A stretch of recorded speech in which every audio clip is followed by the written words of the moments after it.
The morning sun cast a golden glow through the tall windows of Kensington Palace as Kate Middleton stood before her ornate mirror, carefully applying the final touches of makeup. Today was no ordinary day.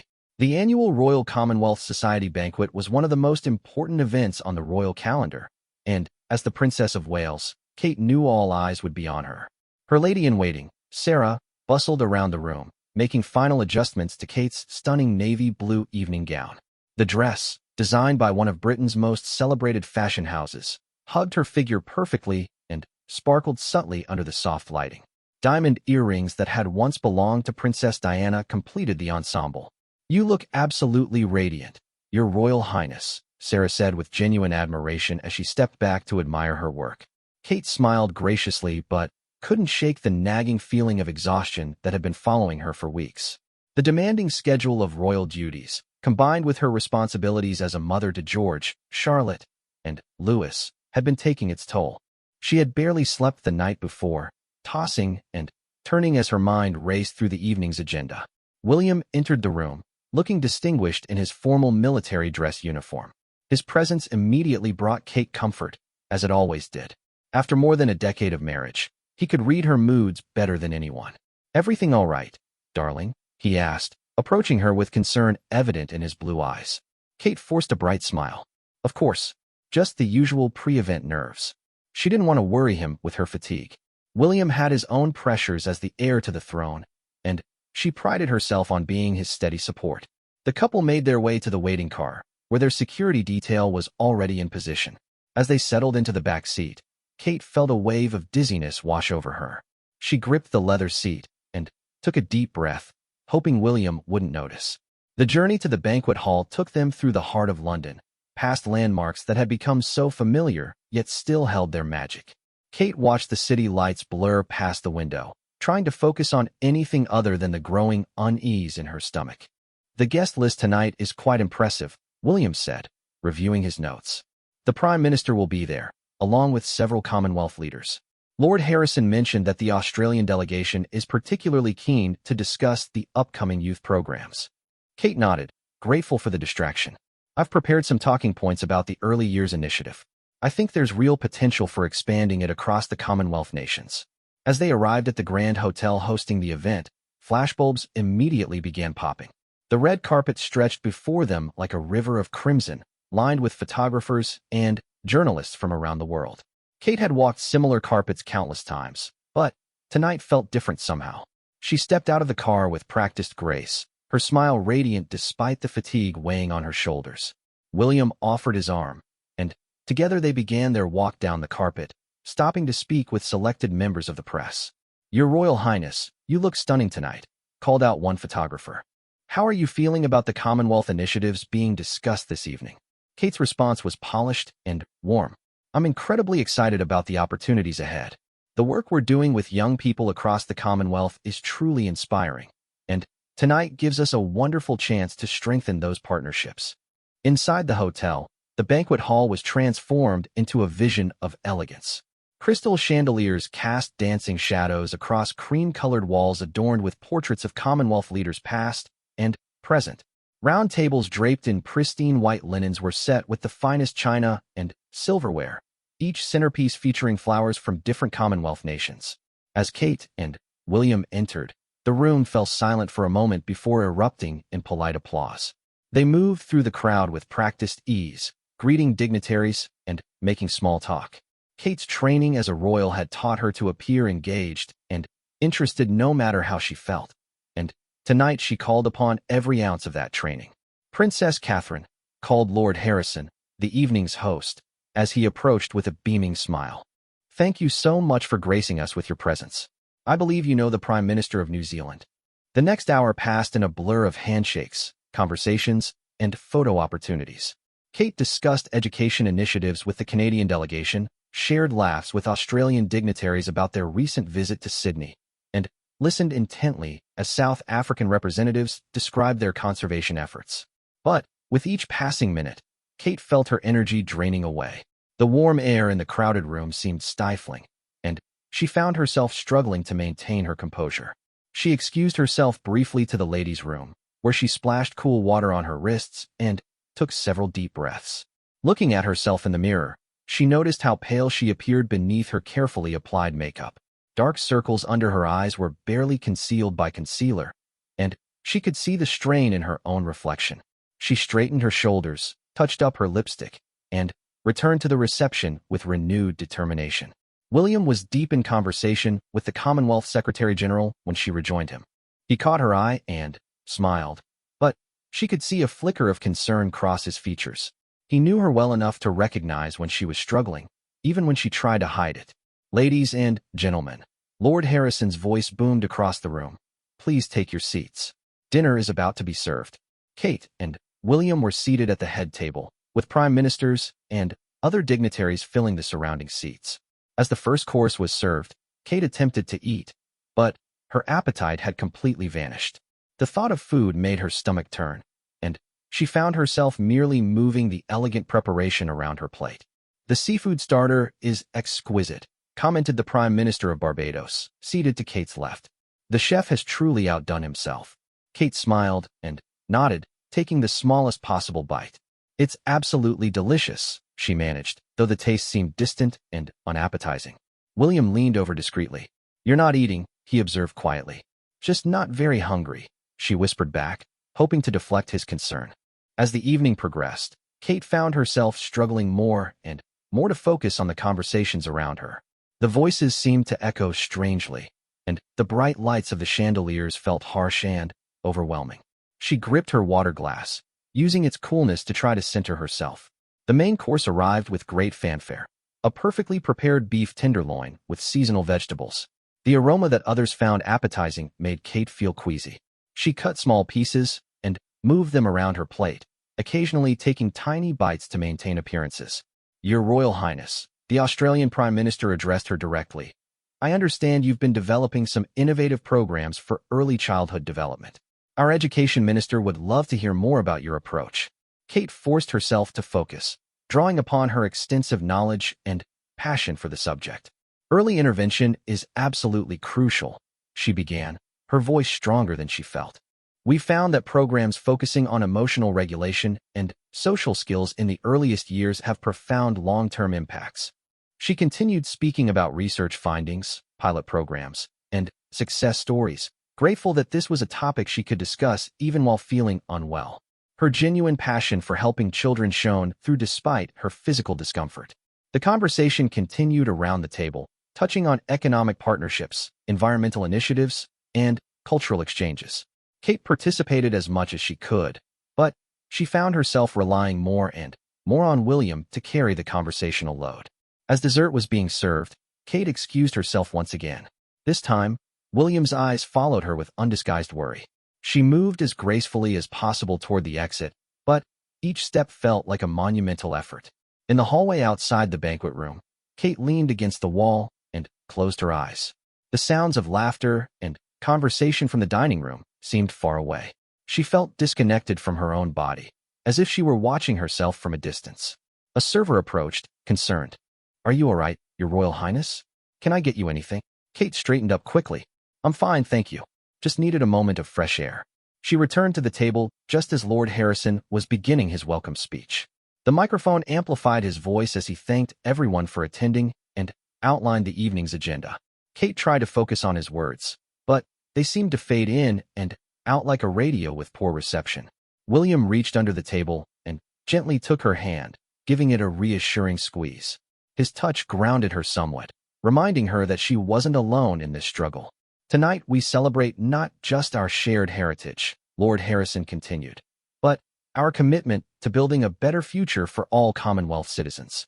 We're particularly honored to have their Royal Highnesses here with us, as they represent the very best of our shared values and dedication to service." Polite applause filled the room, and Kate managed a gracious smile and nod of acknowledgement. But inside, she felt as though she were performing in a play while battling a growing sense of unreality. The evening's program included several speakers, each addressing different aspects of Commonwealth cooperation.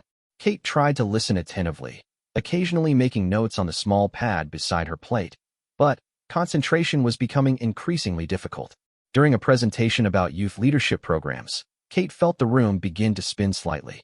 She gripped the edge of the table, hoping the sensation would pass quickly. William noticed her white knuckles and leaned closer. "We can leave after this speech if you'd like," he whispered discreetly. Kate shook her head almost imperceptibly. Leaving early would cause speculation and might overshadow the important work being discussed tonight. She had weathered difficult situations before, and she was determined to see this evening through to its conclusion. As the presentations continued, Kate found herself grateful for William's steady presence beside her.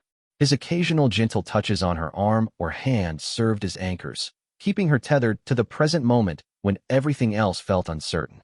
The formal dinner portion of the evening was drawing to a close, but Kate knew the most challenging part still lay ahead.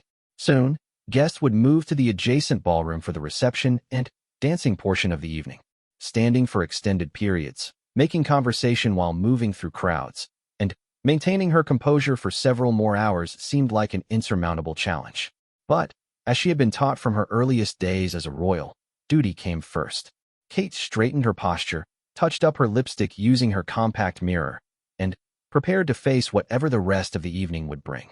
She had no idea that within the next hour, her determination to persevere would lead to a moment that would test both her strength and William's quick thinking in ways neither of them could have imagined. As the formal dinner concluded, guests began to migrate toward the adjoining ballroom, where the reception would continue. Kate rose from her seat with what she hoped appeared to be natural grace, though she felt anything but graceful. The simple act of standing sent a wave of lightheadedness washing over her, and she had to steady herself discreetly against the back of her chair.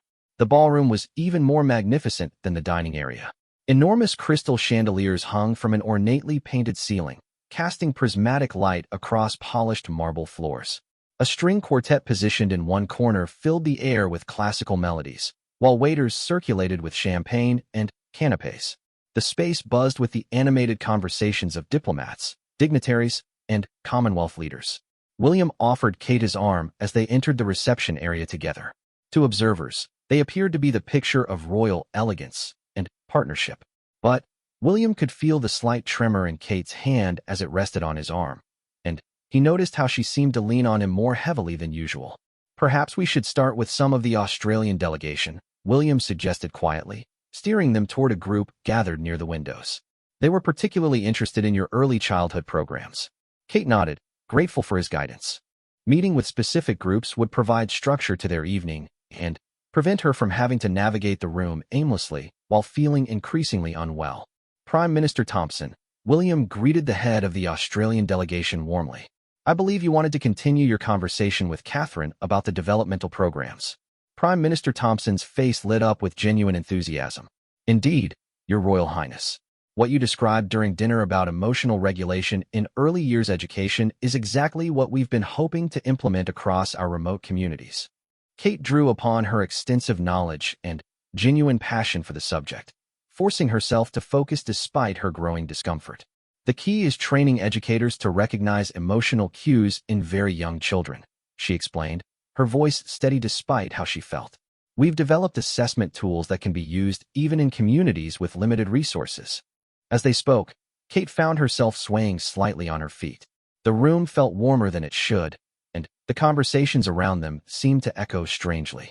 She pressed her feet firmly into her high heels, using the pressure as an anchor to keep herself grounded in the present moment. "Our indigenous communities have been particularly interested in programs that incorporate traditional storytelling," the Australian Education Minister added. "How do you balance evidence-based approaches with cultural sensitivity?" Kate's response was thoughtful and detailed, drawing from years of research and field experience. But, as she spoke, she became increasingly aware of her heart beating faster than normal. The beautiful ballroom felt like it was closing in around her, despite its vast dimensions. William's trained eye caught every subtle sign of Kate's distress. Her usual animated gestures had become more controlled, and he could see the effort it was taking for her to maintain her composure. When she paused to take a sip of water, he noticed her hand trembling almost imperceptibly. "The cultural integration aspect is fascinating," William interjected smoothly, taking over the conversation to give Kate a brief respite. "We found similar challenges in Scotland, where traditional Highland customs need to be woven into modern educational frameworks." Kate shot him a grateful look, using the moment to steady herself. She took slow, deep breaths while appearing to listen attentively to the ongoing discussion. After 20 minutes with the Australian group, they moved on to meet with delegates from South Africa. Kate's steps felt increasingly unsteady, and she found herself relying more heavily on William's supporting arm. The ambient noise of the reception seemed to grow louder and more overwhelming with each passing minute. Princess Catherine greeted Dr. Mandela, a prominent educator and granddaughter of the legendary Nelson Mandela. I've been following your work with disadvantaged youth. Your approach to addressing educational inequality is truly inspiring. Kate felt a surge of energy talking with someone whose family had fought so hard for equality and justice. Education really is the great equalizer, she responded, her voice gaining strength. But we have to ensure that programs reach children in their earliest, most formative years. Dr. Mandela nodded enthusiastically. In South Africa, we're seeing tremendous results from programs that combine educational support with nutritional assistance. Children can't learn effectively when they're hungry. The conversation continued, touching on funding mechanisms, teacher training, and community engagement strategies. Kate found herself genuinely engaged despite her physical discomfort, but she could feel her reserves of energy continuing to drain away. As they spoke, a photographer discreetly captured images of their interaction. Kate was acutely aware of the cameras that followed their every move, knowing that tomorrow's headlines would analyze everything from her facial expressions to her posture. The pressure to appear perfect while feeling far from it added another layer of stress to an already challenging evening. We should introduce you to the Caribbean delegation, Williams suggested after their conversation with Dr. Mandela concluded. They have some innovative approaches to early childhood development that I think you'd find fascinating. Kate nodded and attempted to move toward the next group, but as she took her first step, the room seemed to tilt slightly. She paused, gripping William's arm more tightly, and took a moment to regain her equilibrium. Everything all right? He whispered, his concern evident despite the public setting. Just need to pace myself, she replied quietly, not wanting to admit the full extent of how unwell she was feeling. The Caribbean delegation was led by Prime Minister Williams from Trinidad and Tobago, a dynamic woman who had implemented groundbreaking educational reforms in her nation. Kate admired her work and had been looking forward to this conversation, but as they approached the group, she felt another wave of dizziness. Your Royal Highness, Prime Minister Williams exclaimed warmly, what an honor to meet you. I've been reading about your foundation's work with anxiety and mental health in young children. Kate forced herself to focus on the conversation, drawing upon her deep knowledge of child psychology and development. Mental health support needs to start much earlier than we traditionally thought, she explained. By the time children reach school age, many behavioral patterns are already established. As she spoke, Kate became increasingly aware of how difficult it was becoming to concentrate. The voices around her seemed to fade in and out, and the sparkling lights of the chandeliers felt harsh and disorienting. She pressed her lips together, determined to push through the discomfort. In Trinidad, we've started incorporating mindfulness techniques into preschool curricula, Prime Minister Williams continued. The results have been remarkable in terms of emotional regulation and social skills development. Kate's response was knowledgeable and engaging, but William could see the enormous effort it was taking for her to maintain the conversation. Her usually expressive face had become more controlled, and he noticed that she was breathing more carefully than usual. The key is training early childhood educators to recognize signs of emotional distress, Kate continued, though she had to pause briefly to steady herself.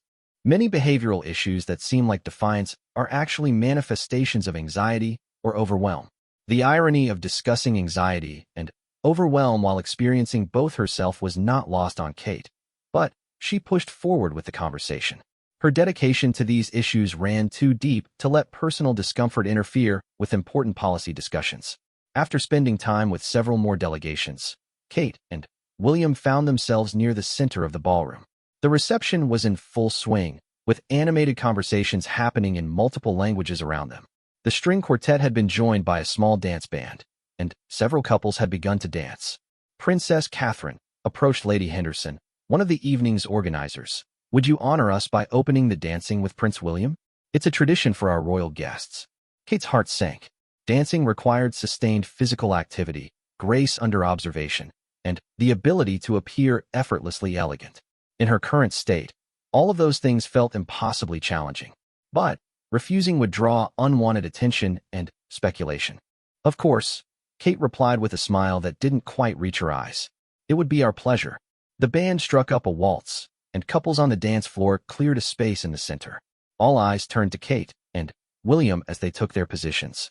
Kate placed her hand in William's and tried to ignore how clammy her palm felt. As they began to dance, Kate found herself relying heavily on William's lead. The familiar steps that she had performed countless times at royal events now required enormous concentration. The room continued to feel uncomfortably warm, and the swirling motion of the waltz was making her increasingly dizzy. "Just follow my lead," William whispered as they turned. "We'll keep it simple." Kate nodded, grateful for his support and understanding. She focused on his face, using his steady presence to anchor herself as they moved across the floor. To observers, they appeared to be a fairy tale couple, graceful and perfectly in sync. But Kate could feel her composure slipping with each turn. The combination of exhaustion, the warm, crowded room, and the physical demands of dancing was pushing her beyond her limits. She began to feel disconnected from her own body, as if she were watching herself perform from somewhere far away. "Almost finished," William murmured as the waltz neared its conclusion.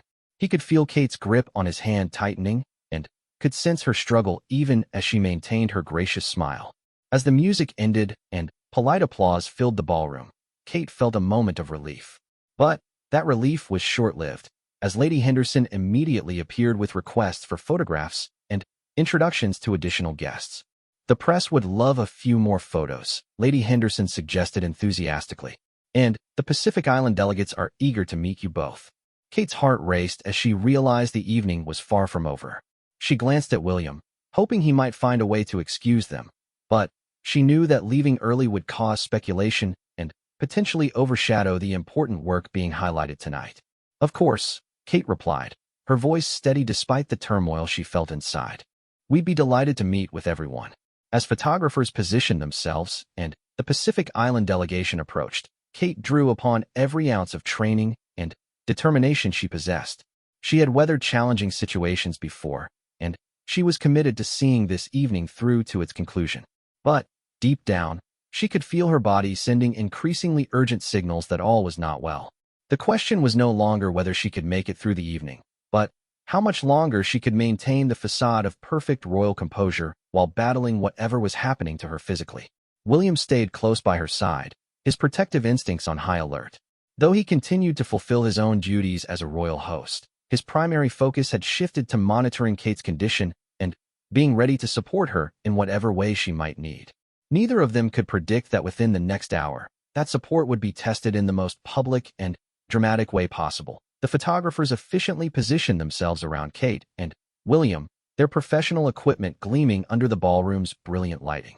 Kate automatically shifted into her practiced pose, angling her body slightly and offering the camera her most gracious smile. But behind that polished exterior, she could feel her strength continuing to ebb away with alarming speed. "Could we get one more shot with the Pacific Island delegation?" requested the lead photographer, a seasoned royal correspondent who had captured countless official moments over the years. Kate nodded and moved to stand between Prime Minister Taufa from Samoa and Foreign Minister Patel from Fiji. As the camera flashes began popping in rapid succession, the bright lights felt like physical blows to her increasingly sensitive eyes. She blinked rapidly, trying to clear the spots that appeared in her vision after each flash. "Beautiful," the photographer called out. "Just a few more." Each flash seemed brighter and more disorienting than the last. Kate found herself gripping her small evening clutch tighter, using it as another anchor to reality. The sounds of the reception continued around them, but they seemed to be growing more distant and echoing strangely in her ears. Princess Catherine, Prime Minister Taufa addressed her as the photography session concluded. "I wanted to personally thank you for your advocacy on climate change impacts on small island nations. Your voice has made a real difference in international discussions." Kate forced herself to focus on his words, though they seemed to be reaching her through a thick fog. "Climate change poses such an immediate threat to Pacific communities," she responded, drawing upon her genuine concern for environmental issues. "The work your nations are doing to adapt and mitigate is truly inspiring." As she spoke, Kate became acutely aware of how much effort each word required. Her mouth felt dry despite the water she had been sipping throughout the evening, and She could feel her heart beating irregularly in her chest. The beautiful ballroom felt like it was slowly rotating around her, though she knew logically that she was the one feeling unsteady. Foreign Minister Patel nodded enthusiastically. We're particularly interested in your foundation's work on mental health support for communities facing displacement. Climate anxiety is a very real issue for our young people. The conversation continued for several more minutes, touching on renewable energy initiatives, sustainable tourism, and educational exchanges. Kate participated as best she could, but she found herself relying more and more on William to carry the discussion while she struggled to maintain her composure. We should move toward the Canadian delegation, William suggested gently after they had concluded their conversation with the Pacific Island representatives. I believe they have some updates on the early childhood programs in remote communities. Kate nodded gratefully, relieved to have direction and movement rather than standing in one place where her unsteadiness felt more noticeable. But, as they began walking across the ballroom, each step felt increasingly uncoordinated. The marble floor seemed to shift slightly beneath her feet, and she had to concentrate intensely on placing each high heel accurately. The crowd seemed denser now as the evening progressed, and more guests had arrived for the reception portion of the event. Kate found herself having to navigate through clusters of animated conversations, each requiring smiles, brief greetings, and polite acknowledgments. The social demands that usually felt natural and energizing now required enormous conscious effort. Princess Catherine called out an elderly gentleman whom Kate recognized as a prominent Commonwealth historian. Might I have just a moment of your time? Kate paused and turned toward him with a gracious smile, though the simple act of stopping and changing direction made the room spin slightly. Of course, Professor Mitchell. How lovely to see you again. I wanted to tell you how much I appreciated your recent speech about preserving Commonwealth cultural heritage, he continued enthusiastically. Your point about oral traditions being as valuable as written records really resonated with many of our member nations. Kate engaged in the conversation, discussing the importance of protecting indigenous languages and traditional knowledge systems. But, as they spoke, she became increasingly aware that something was seriously wrong. Her vision was beginning to blur at the edges, and she felt disconnected from her own voice, as if someone else was speaking the words while she watched from a distance. William positioned himself close by, ostensibly listening to a nearby conversation, but actually monitoring Kate's condition with growing concern. He could see the strain in her posture and noticed that her usually animated hand gestures had become minimal and carefully controlled. The digital preservation project you've endorsed could really make a difference, Professor Mitchell continued. Having royal patronage brings attention to these often overlooked aspects of our shared heritage. Kate nodded and offered appropriate responses, but she found herself having to concentrate intensely on each word. The background noise of the reception was becoming overwhelming, with conversations, laughter, music, and the clinking of glasses creating a cacophony that seemed to echo inside her head. If you'll excuse me, Kate said politely as the conversation naturally concluded, I promised to speak with the Canadian delegation. She moved toward William's side, her steps feeling increasingly unsteady. As they walked together toward the next group of dignitaries, Kate leaned more heavily on his arm than she had all evening. We can step outside for some fresh air, William suggested quietly. Just for a few minutes. Kate shook her head almost imperceptibly. I'm fine, she whispered, though they both knew she was far from fine. Just need to get through the rest of the evening. The Canadian delegation was engaged in an animated discussion about Arctic sovereignty and environmental protection when Kate and William approached. Deputy Prime Minister Rodriguez greeted them warmly, immediately launching into an update about Indigenous education initiatives in northern communities. Your Royal Highness, she addressed Kate directly. The programs we discussed last year have shown remarkable results. Graduation rates in remote communities have improved by 30%. Kate summoned her remaining energy to engage with the topic. Education in underserved communities was one of her primary passions, and she genuinely cared about the outcomes being described. That's wonderful news, she responded, though her voice sounded slightly distant even to her own ears. What do you think were the key factors in achieving such improvement? As Deputy Prime Minister Rodriguez outlined their approach, Kate found herself struggling to process the information. The words seemed to arrive at her ears normally, but then get lost somewhere between hearing and understanding. She nodded appropriately and made encouraging sounds, but internally, she felt like she was drowning in confusion. Cultural integration was absolutely crucial, the Deputy Prime Minister continued. We learned that educational content needed to reflect indigenous worldviews and traditional knowledge systems, not just translate Western curricula. Kate wanted to respond thoughtfully to this important point, but as she opened her mouth to speak, a wave of nausea washed over her. She closed her eyes briefly, hoping the sensation would pass quickly, but it only seemed to intensify. "Are you all right, Your Royal Highness?" asked Dr. Chun, the Canadian Education Minister, who had noticed Kate's moment of distress. Kate opened her eyes and attempted to smile reassuringly. "Just a bit warm in here," she managed. "Please continue with what you were saying about cultural integration." But even as she spoke, Kate could feel her carefully maintained composure beginning to crack. The ballroom felt like it was tilting at impossible angles, and the voices around her seemed to be echoing from very far away. She gripped William's arm more tightly, using his solid presence as her only anchor to stability. William immediately sensed the increase in her distress.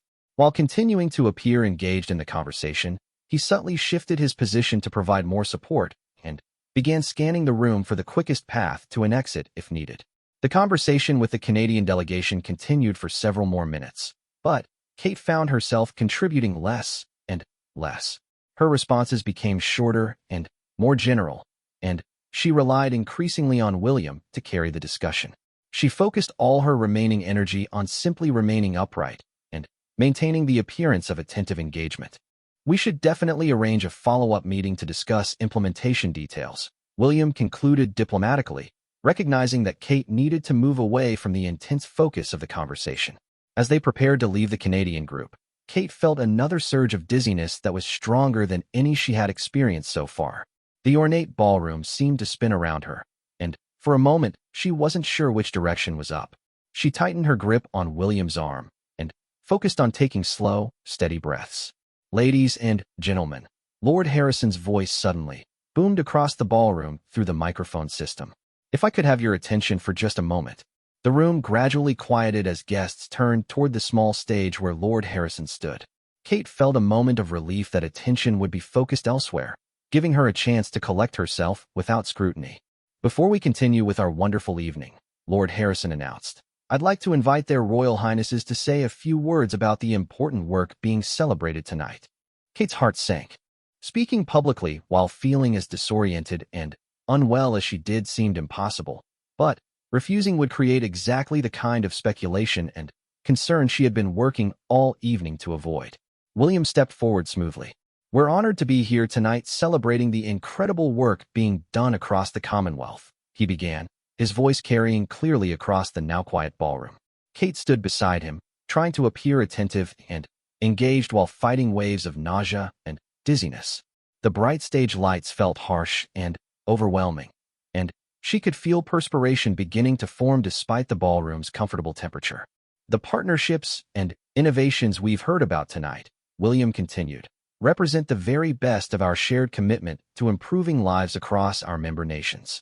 Kate knew she should contribute to the remarks, and with enormous effort, she stepped closer to the microphone. "The work in education and youth development that we've discussed tonight," she began, her voice sounding steadier than she felt, "shows how much we can accomplish when we work together." But, as she spoke, Kate could feel the room beginning to blur at the edges of her vision. The faces of the gathered dignitaries seemed to merge together, and the sound of her own voice felt strange and disconnected. She gripped the podium slightly, hoping to steady herself while appearing to simply be emphasizing her points. "These programs change lives," she continued, drawing upon her deep conviction about the issues even as her physical condition deteriorated. "And they represent hope for a better future for all Commonwealth children." The applause that followed seemed to echo strangely in Kate's ears, and as the crowd's attention shifted away from the stage, she felt a moment of overwhelming relief. But that relief was immediately replaced by a growing sense of alarm as she realized her condition was worsening rather than improving.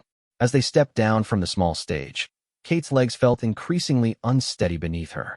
The beautiful ballroom, which had seemed so elegant and welcoming earlier in the evening, now felt like a maze of obstacles and challenges. Every conversation, every handshake, every smile required more energy than she possessed. William moved close to her side, offering his arm once again. But this time, Kate's grip on him was no longer just for show or comfort. She was genuinely relying on his support to remain upright and mobile. The evening was far from over, and Kate could see dozens of guests still hoping for conversations and photo opportunities. But she was beginning to realize that she might not have the strength to see the event through to its conclusion, no matter how much her sense of duty compelled her to Kate, and William descended from the small stage. Kate felt as though she was moving through thick water. Each step required deliberate concentration, and she found herself leaning more heavily on William's supporting arm with each passing moment. The applause from their brief remarks still echoed in her ears, but it sounded distant and surreal. Princess Catherine approached Mrs.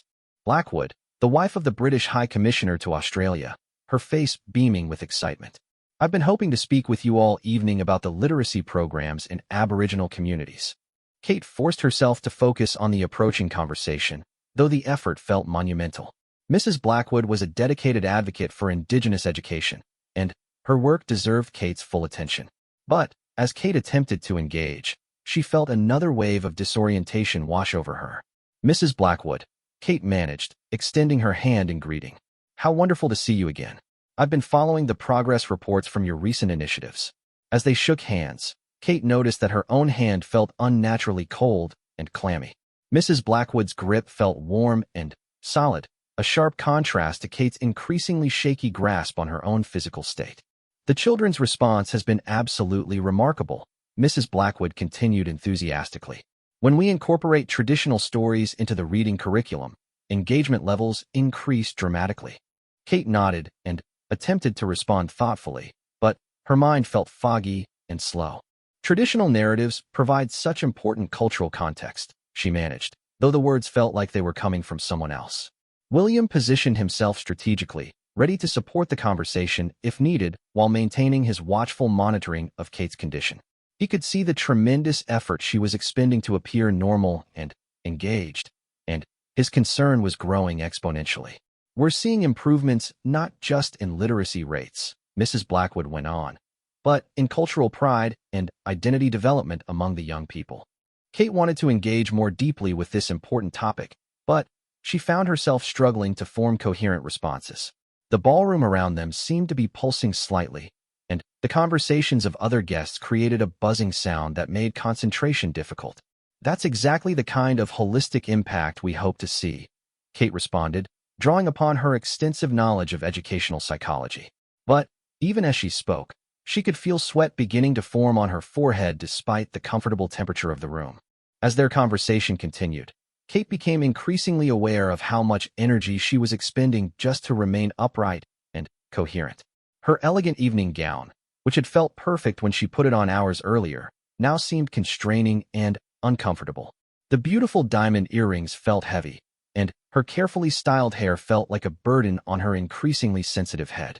"I'd love to arrange a visit to see the programs firsthand," Mrs. Blackwood suggested excitedly. "Perhaps during your next official tour of Australia?" Kate nodded enthusiastically, though the motion made her feel dizzy. "That sounds wonderful," she replied. "I'll have my private secretary coordinate with your office." As Mrs. Blackwood moved away, clearly delighted with their conversation, Kate allowed herself a moment to lean more heavily on William.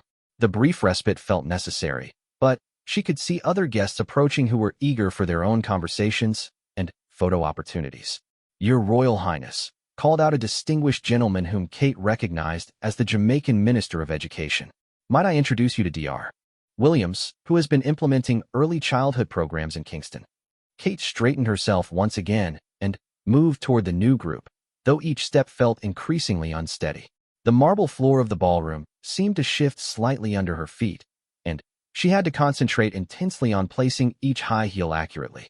Dr. Williams was a passionate educator who had dedicated her career to improving outcomes for disadvantaged children in urban Jamaica.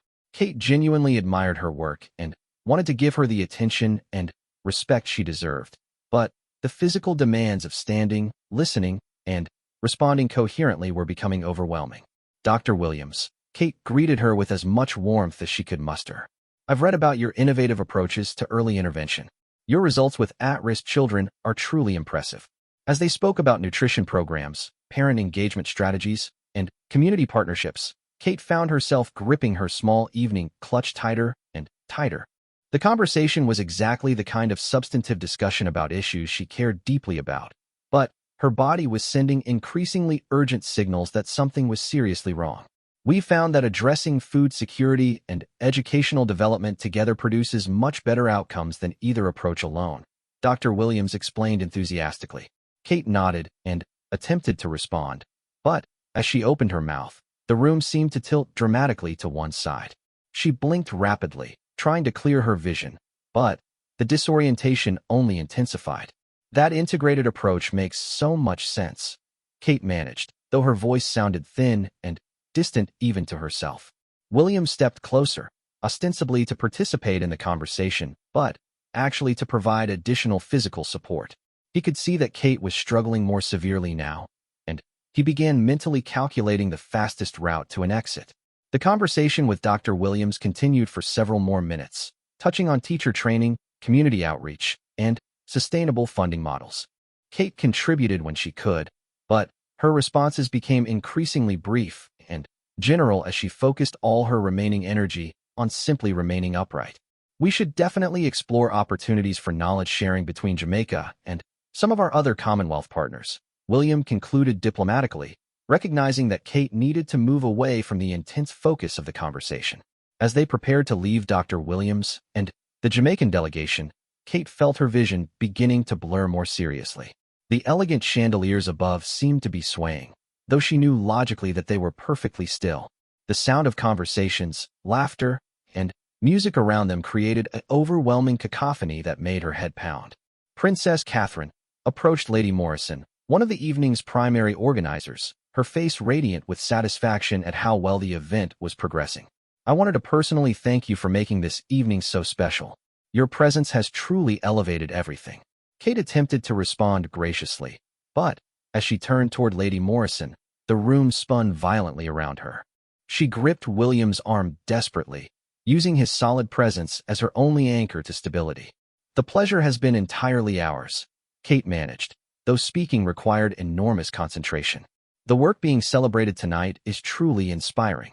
Lady Morrison beamed at the praise. Before you leave this evening, I'm hoping you might have time to meet with just a few more delegates. The representatives from Bangladesh and Sri Lanka have been particularly hoping to discuss climate adaptation strategies with you. Kate's heart sank at the prospect of additional formal conversations, but she knew that her role required her to meet these expectations. Of course, she replied, though the words felt like they were emerging from a great distance. As they moved toward the next group of waiting dignitaries, Kate found herself moving more and more slowly. Each step required deliberate thought and careful placement. The beautiful ballroom, which had seemed so welcoming earlier in the evening, now felt like an obstacle course that she was increasingly unable to navigate. Dr. Rahman, William greeted the Bangladeshi representative warmly. Thank you for joining us this evening. I believe you wanted to discuss coastal protection initiatives with Catherine. Dr. Rahman was a renowned climate scientist who had dedicated his career to helping vulnerable communities adapt to rising sea levels and extreme weather events. Kate knew his work was critically important, but as he began speaking about flood management and community resilience, his words seemed to fade in and out like a poorly tuned radio. Princess Catherine, Dr. Rahman addressed her directly. Your advocacy for climate-vulnerable communities has been instrumental in securing international support for adaptation funding. Kate forced herself to focus on his words, drawing upon her genuine concern for environmental issues. Climate change disproportionately affects the most vulnerable populations, she responded, though she had to pause slightly to steady herself as the room tilted again. As the conversation continued, Kate became aware that she was beginning to perspire despite the comfortable temperature of the ballroom. Her carefully applied makeup felt heavy and uncomfortable, and she could feel her foundation beginning to shift on her increasingly warm skin. The early warning systems we've implemented have reduced casualty rates from cyclones by over 60%, Dr. Rahman continued enthusiastically. Kate nodded and attempted to ask thoughtful follow-up questions, but forming coherent thoughts was becoming increasingly difficult. The voices around her seemed to echo strangely, and the bright lights of the chandeliers created a harsh glare that made her eyes water. That's remarkable progress, Kate managed, though she had to grip William's arm more tightly to remain steady. Prevention and preparation are so much more effective than response alone. William could feel Kate's increasing dependence on his physical support, and her responses were becoming noticeably shorter and less detailed than her usual engaged commentary. He began looking for natural breaking points in the conversation that would allow them to step away without appearing rude. The discussion with the Bangladesh and Sri Lankan delegates continued for what felt like hours to Kate, though it was actually only about 10 minutes. They covered topics ranging from renewable energy development to disaster preparedness education, all issues that Kate normally would have found fascinating and energizing. But, as they spoke, Kate found herself feeling increasingly disconnected from her own body. Her hands felt cold and clammy, while her face felt flushed and hot. The elegant ballroom seemed to be slowly rotating around her, and she had to concentrate intensely on keeping her balance. "We should definitely arrange follow-up meetings to explore partnership opportunities," William concluded, once again providing a diplomatic exit from the conversation. As they moved away from the South Asian delegation, Kate felt a moment of overwhelming exhaustion. The evening had been going on for hours, and she still had not recovered from the weeks of demanding royal duties that had preceded this event. Her body was sending increasingly urgent signals that she needed rest, but the evening was far from over. "Your Royal Highness," approached yet another delegate, this time from Nigeria, eager to discuss educational initiatives in West Africa. Kate looked at the approaching group and felt a moment of near panic. She wasn't sure she had the strength for another intensive conversation about policy details and program implementation. But, as she had been trained since her earliest days as a royal, she straightened her shoulders and prepared to meet her obligations. William moved even closer to her side, his protective instincts now on full alert. He could see that Kate was reaching the limits of her endurance, but he also knew how important this evening was for Commonwealth relations and how much Kate's sense of duty would compel her to continue. As they prepared to engage with the Nigerian delegation, neither Kate nor William could have predicted that within the next few minutes, Kate's determination to persevere through her illness would lead to a moment that would test both her physical limits and William's ability to respond quickly in a crisis. The Nigerian Minister of Education, Dr. Adebayo, approached with infectious enthusiasm, her colorful traditional dress swaying gracefully as she moved through the crowd.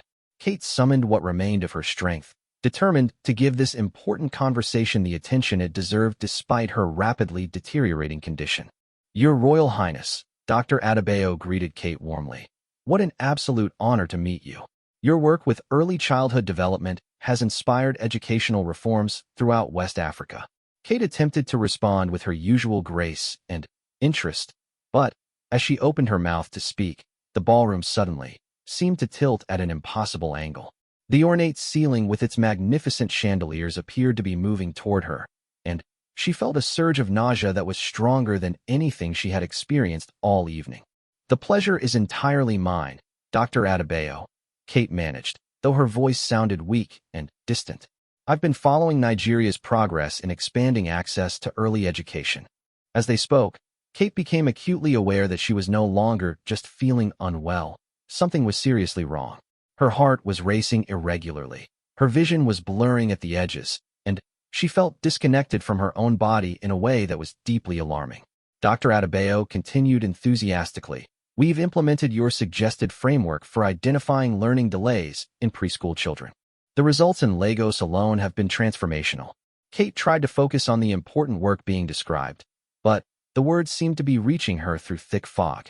The background noise of the reception had become overwhelming, with conversations, music, and laughter creating a chaotic symphony that made concentration impossible. "That's wonderful to hear," Kate responded automatically, though she wasn't entirely sure what she was agreeing with. Her training in royal protocol was carrying her through the conversation even as her conscious mind struggled to process what was happening. William moved imperceptibly closer, his trained eye catching every subtle sign of Kate's distress. Her usually perfect posture had become slightly tilted as she leaned more heavily on his arm, and he could feel the tremor in her hand as she gripped his sleeve. "We're particularly excited about the rural outreach programs," Dr. Adebayo continued. "Taking educational screening directly to villages has allowed us to identify children who would never have been reached through traditional systems." Kate nodded and attempted to ask a follow-up question about implementation challenges, but, as she spoke, her words came out slightly slurred. The The realization that she was losing control of her speech sent a wave of panic through her already stressed system. The logistical challenges must be significant, Kate managed, though she had to pause mid-sentence to steady herself as another wave of dizziness washed over her. William's protective instincts went into overdrive. He could see that Kate was no longer just tired or slightly unwell. She was experiencing something that required immediate attention. But they were surrounded by diplomats, dignitaries, and media representatives in one of the most high-profile events of the year. Rural transportation infrastructure is definitely our biggest obstacle, Dr. Adebayo replied, seemingly unaware of Kate's growing distress. But the mobile units we've developed can reach even the most remote communities. Kate tried to respond appropriately, but as she shifted her weight to appear more engaged in the conversation, her legs suddenly felt weak and unsteady. The marble floor of the ballroom seemed to be moving beneath her feet, and she had to grip William's arm more tightly to maintain her balance. "Your mobile approach sounds incredibly innovative," Kate said, though the words seemed to echo strangely in her own ears. The conversation continued around her, but Kate found herself increasingly focused on simply remaining upright. The beautiful ballroom, which had been the setting for so many elegant royal events, now felt like a trap from which she couldn't escape. Dr. Adebayo was in the middle of describing community engagement strategies when Kate felt the most severe wave of dizziness yet. The room spun violently around her, and for a moment she lost track of which direction was up. She swayed slightly, catching herself just before it became noticeable to others. William's trained diplomatic skills allowed him to continue appearing engaged in the conversation while monitoring Kate's condition with growing alarm. He could see that she was fighting to maintain consciousness, and he began calculating how to extract them from the situation without creating a diplomatic incident. "The community elders have been crucial partners," Dr. Adebayo continued enthusiastically. "Their endorsement gives our programs credibility and ensures parent participation." Kate attempted to nod in response, but the movement made her feel violently dizzy. She closed her eyes briefly, hoping the sensation would pass, but when she opened them again, the ballroom seemed even more unstable and surreal. "Community leadership is absolutely essential," Kate managed, though she wasn't entirely sure the words made sense in context. The bright lights of the chandeliers suddenly felt harsh and overwhelming, creating a painful glare that made Kate's head pound. The elegant sounds of the reception, conversations, laughter, music, and the clinking of glasses had become a cacophonous assault on her increasingly sensitive senses. William leaned closer, appearing to be listening intently to the conversation while actually whispering to Kate.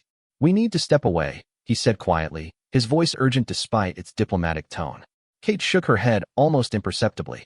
"I can manage," she whispered back, though they both knew she was far beyond her limits.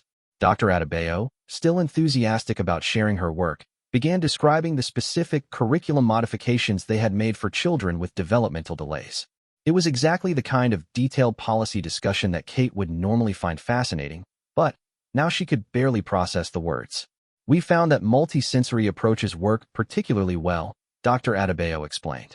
"Children who struggle with traditional verbal instruction often excel when we incorporate music and movement." Kate tried to respond thoughtfully to this important point, but as she opened her mouth to speak, she felt a sudden surge of nausea that was unlike anything she had experienced before. The ballroom seemed to be closing in around her, and she felt increasingly disconnected from her own body. "That multisensory approach sounds very promising," Kate said, though her voice was becoming noticeably weaker. William could see that Kate was running on empty reserves, and her responses were becoming shorter and less substantive. More concerning, he could feel her leaning more heavily on his arm with each passing moment. The conversation with Dr. Adebayo was approaching what would normally be a natural conclusion, but as Kate prepared to offer closing remarks and express gratitude for the discussion, she felt her legs beginning to give way beneath her. The elegant ballroom suddenly seemed to be tilting at impossible angles, and Kate realized with growing alarm that she was no longer in control of her own physical responses. The carefully maintained composure that had carried her through years of royal duties was finally cracking under the strain of whatever was happening to her body. "Thank you so much for sharing your insights," Kate managed, though the words came out more quietly than intended. As Dr. Adebayo began to respond with additional thanks and expressions of gratitude for Kate's time and attention, Kate felt the most severe episode of dizziness yet. The room spun around her with frightening intensity, and she lost track of her spatial orientation entirely. She gripped William's arm desperately, no longer caring if her distress was becoming visible to others. The beautiful ballroom with its elegant decorations and distinguished guests had become a nightmare from which she could not wake up. William immediately recognized that they had reached a crisis point. Kate's grip on his arm had become desperate rather than supportive, and he could feel her full weight beginning to depend on his support. "If you'll excuse us," William said smoothly to Dr. Adebayo, his diplomatic training allowing him to appear calm despite his growing panic. "Catherine needs to step away for just a moment." But as they attempted to move toward a less public area of the ballroom, Kate's legs finally gave out completely. The weeks of exhaustion, the demanding evening, and whatever illness had been building in her system finally overwhelmed her body's ability to cope. Kate felt herself falling, though it seemed to happen in slow motion. The elegant ballroom with its crystal chandeliers and distinguished guests spun around her as she collapsed, her consciousness fading just as William's strong arms caught her and prevented her from hitting the marble floor. The sudden hush that fell over the immediate area was deafening. Conversations stopped mid-sentence as nearby guests realized that the Princess of Wales had just collapsed in full view of diplomats, dignitaries, and photographers from around the world. William's training and instincts kicked in immediately. Cradling Kate in his arms, he quickly assessed her condition while simultaneously managing the crisis unfolding around them. She was unconscious but breathing, her face pale, and her body limp in his arms. "Give her some space," William commanded with quiet authority as concerned guests began to crowd around them. His voice was calm and controlled, though inside he was fighting his own panic at seeing Kate so vulnerable and unwell. Dr. Patel, a physician who was part of the Indian delegation, immediately stepped forward. "I'm a doctor," she announced quietly. "Let me help." William gently lowered Kate to a more comfortable position while Dr. Patel quickly assessed her vital signs.